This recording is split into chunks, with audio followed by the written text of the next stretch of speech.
Tell us a little bit about this. Okay. I take this to marches. They really hate to see me show up. And when I say they, it's the county sheriff's department. Because this was my son-in-law, Jeff Smith. This is his daughter, Shelby, the one that's missing in action. And Jeff was murdered in our driveway up at the ranch off of Laurel Glen. And this is my daughter, Amanda.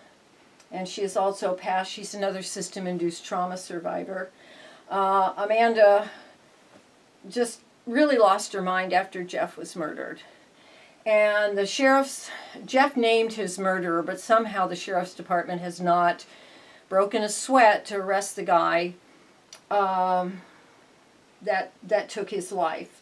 And boy, he loved this little girl more than anything. So down here is my husband, Frank. I also refer to him as he was a high school sweetheart. Mm-hmm. Loved his grandkids. Oh my goodness, Papa loved his grandkids. And he was a system-induced trauma syndrome casualty because of what the county planning department and code enforcement put us through, especially after the neighbors burned our house down. Try to get a permit from the county. And people that live here and have been through that process know what I'm talking about. And then my mom, she was known as Nani, June 1911 to November 2015.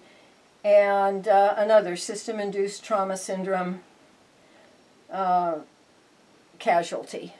And the thing with Mom was that it was November, we were looking at Thanksgiving, we were looking at Christmas, and we were looking at having an empty dining room. And the situation with CPS was, I was like fighting for my grandkids because all three of them had been taken into foster hostage situations. And I had been warned that if I didn't stop, how they put it, kicking up dust, raising awareness to what was going on at the county, they actually could come in and take my mom out of her home and put her in a facility. Just like they took the kids, trumped up false pretenses, or they could have me removed from the home, bring strangers in that could steal her blind.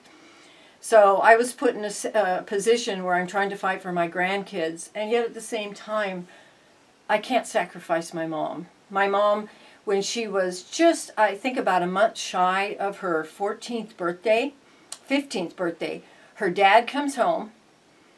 He came from Italy when he was like 21. He comes into the house and he says to my mom, "Pack your stuff, you're going to go live and work for a family in Aptos." And so that was it. Mom went and worked for the Lloyd Bowman family for 23 years. So don't get born into an Italian family as the oldest female. But anyway, we're still looking for Shelby. We know where she is. We're just working to get her back, at least to have a relationship with her. So anyway. Thank you. If anybody has any doubts on how serious this problem is about our children being trafficked by our own government, being removed from safe, innocent, loving, bonded bio families of origin, check out like CPS News Network.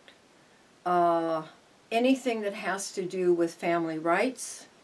There's just so many channels out there, so many YouTube groups that are exposing what's going on in these courts, these administrative hearings around the country.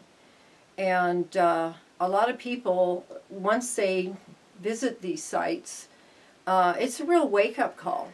Because if Frank used to say, nobody really cares until your ox is gored. And unfortunately, way too many people are falling into these traps. And the worst part, the absolute worst part, is that adoption's not forever. they're finding that some of these kids, once they're not cute and tiny anymore, they want to rehome them like a puppy when they become problematic. I mean, and you got to remember, these kids were traumatized, and they have a certain type of brain damage from the emotional trauma of being ripped away from their families. The worst case scenarios, of course, are the kids that are found, wrapped up in a suitcase in an attic, and they're still, and the foster people are still collecting money for their care.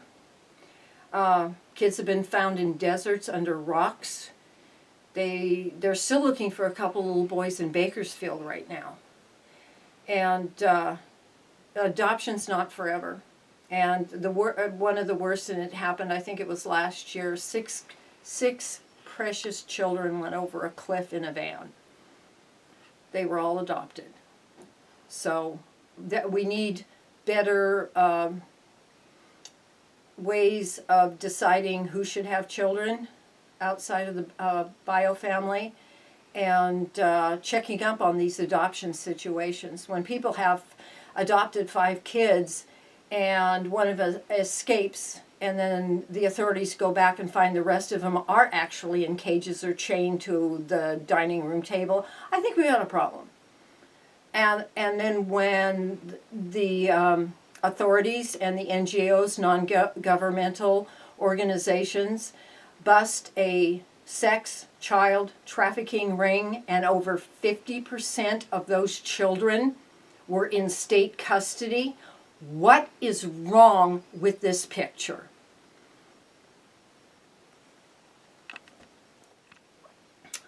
The last person, which is really not the last, is my daughter Amanda Fox Sloan. And she was taken into custody and put in Santa Cruz County Jail, where after she was told that her youngest daughter was going to be sold to inappropriate strangers, and her 2 oldest kids were going to go back with a bio dad, and basically she was told there's absolutely nothing that can be done.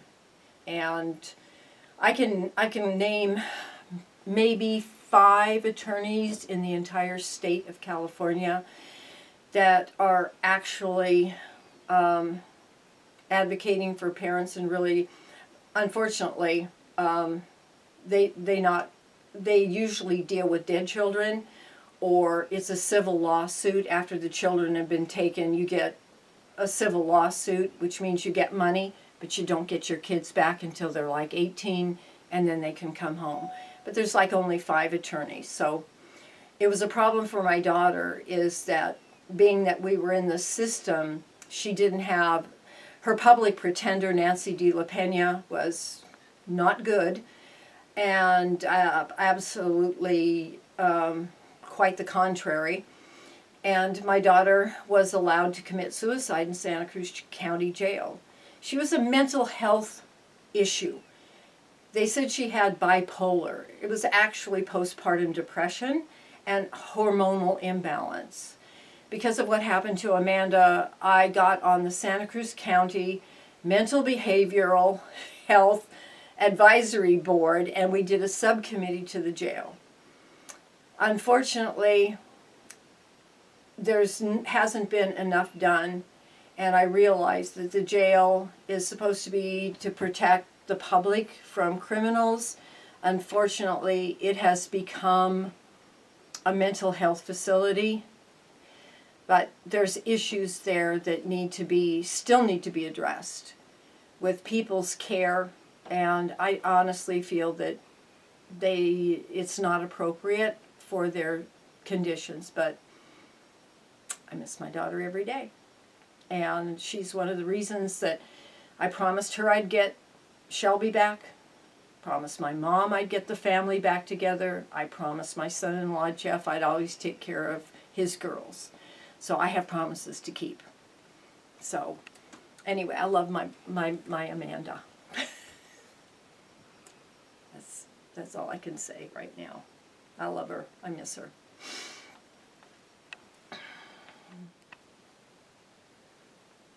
Going. With the System-Induced Trauma Syndrome survivors is I personally, and I've had other members speak with people from the military, and these people actually were out where bullets were flying, explosions were happening, maybe they were losing arms and legs, hearing. I mean, it's really physically traumatizing on top of the emotional, and losing friends. So I don't want to in any way minimize their experience. But for system-induced trauma syndrome survivors, when we go into an administrative hearing, now they call them courts, but there's a person sitting on a bench who has a judgeship, and they are basically judge, jury, and executioner in your case. One of the problems with that, we're denied due process. We can't go in front of a jury of our peers and present our case and show our innocence. And when we've got CPS over here, who seems to be in cahoots with the attorneys and other caseworkers and the judge, is we have a snowball's chance in hell, usually, of getting our kids back. Because there's a lot of money out of Social Security Title IV riding on those kids' heads. And we're in the process of getting a FOIA or a public records request done through one of our new supervisors to find out how much Title IV funding comes into this county and then gets siphoned off into the general fund. So it behooves CPS to take in as many kids as possible. Back to the PTS part of it is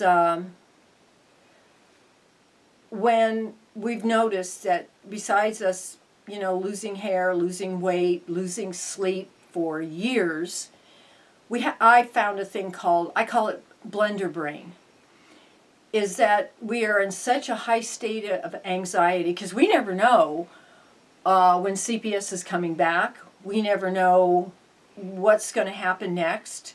We're always working, like I said, like we're thousands of hours on the internet trying to find a way to get our kids home. We lose trust.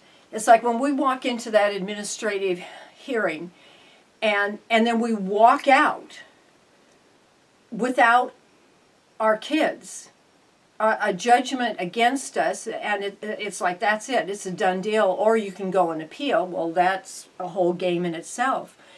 But it's like we've just been in an explosion. And if you look at us, we look okay on the outside, but on the inside, we are just blown apart emotionally. And this blender brain is where we just can't, I know from personal experience, I couldn't think from this point to this point. If I went to sit down to do bills, I couldn't even think long enough to write a check.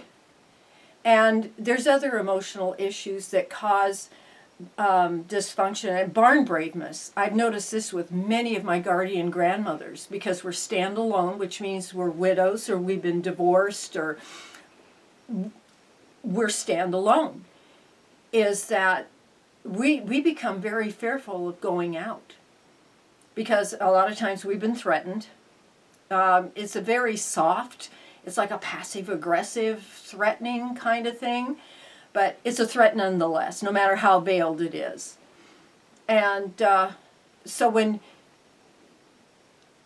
you think of PTSD, yeah, System-Induced Trauma Syndrome is our form of PTSD, and our kids have it, and there's lots of research now. Altered Childhood Experience Syndrome, ACEs study, it talks about children, how it actually alters the physical structure of the brain from this trauma and the chemicals that are released. So when CPS says they're there for the kids, they're doing wonderful things, it's not, let me put it this way, it's not my experience. But I had a really good friend, the late great Roberta McGrath. She passed away in June of 19, and she and I were like Siamese twins. We were both side by side fighting for our grandkids, and she had it was one of those, she was Medi-Cal, Medicare, whatever, didn't really look into her condition deep enough to catch her pancreatic cancer before it became stage 4. And as after I lost Roberta, it was like that was the last straw for me, because then I had to go back and deal with deferred grief. When my husband passed away in January of 11, I couldn't mourn for him. I couldn't take time out. I had my mom, I had grandkids, I had everything that has to do with fixing meals and getting kids to school and doing laundry. There was no way for me to take a time out. And then I moved on to a good friend, Dave Peeney, losing him, and Noel Hamilton being killed tragically, and then my son-in-law, and there was all my friends were losing their parents, so my whole world that I had known growing up was disappearing. And then my daughter. And so I just put everything on hold. And this is kind of a cautionary tale. It will catch up with you. It will. You can put it by the side, you can put it on the shelf, but eventually you're going to have to go back and deal with the loss of all these people. And that's what I did with Roberta. Boy, when she was gone, it took me a week or two, and then I hit the wall. And for a year and a half, it was like I just stare and not want to think, not want to feel, not want to do anything. And it's been like waking up out of a coma, and I started coming out around election time because, yes, Trump was going to win, and he did. And I finally decided I got to get back into life. But it's like coming out of a coma. It really is. I had to learn a lot of skills, get back on a routine. It was just like getting hit by a truck and then having to mend and then get back into life and relearning a lot of skills. And of course, getting over the anger and learning forgiveness was a big help. But anyway, love and prayers to everybody that is dealing with this, because it's real. This System-Induced Trauma Syndrome is a real deal. And I want everybody to take care of yourself. Self-care first. Whatever. Bubble bath, time out, seek counseling. It's a real deal. And with COVID and the lockup, it has added to it. I mean, it's like, oh, welcome to our club, America. This is what we've been dealing with. And suicide is on the rise. So seek help, please. Thank you.